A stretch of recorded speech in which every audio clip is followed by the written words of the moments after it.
اور اس زندہ و قائم کے روبرو منہ لٹک جائیں گے، اور جس نے ظلم کا بوجھ اٹھایا وہ نامراد رہا، اور جو نیک کام کرے گا اور مومن بھی ہوگا تو اس کو نہ ظلم کا خوف ہوگا اور نہ نقصان کا۔ اور ہم نے اس کو اسی طرح کا قرآن عربی نازل کیا ہے، اور اس میں طرح طرح کے ڈراوے بیان کر دیے ہیں تاکہ لوگ پرہیزگار بنیں یا اللہ ان کے لیے نصیحت پیدا کر دے۔ تو اللہ جو سچا بادشاہ ہے، عالی قدر ہے، اور قرآن کی وحی جو تمہاری طرف بھیجی جاتی ہے اس کے پورا ہونے سے پہلے قرآن کے پڑھنے میں جلدی نہ کیا کرو، اور دعا کرو کہ میرے پروردگار مجھے اور زیادہ علم دے۔ اور ہم نے پہلے آدم سے عہد لیا تھا مگر وہ اسے بھول گئے، اور ہم نے ان میں ارادے کی پختگی نہ پائی۔ اور جب ہم نے فرشتوں سے کہا کہ آدم کے آگے سجدہ کرو تو سب سجدے میں گر پڑے مگر ابلیس نے انکار کیا۔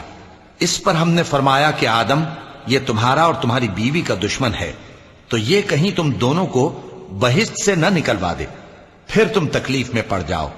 یہاں تم کو یہ آسائش ہے کہ نہ بھوکے رہو نہ ننگے، اور یہ کہ نہ پیاسے رہو اور نہ دھوپ کھاؤ۔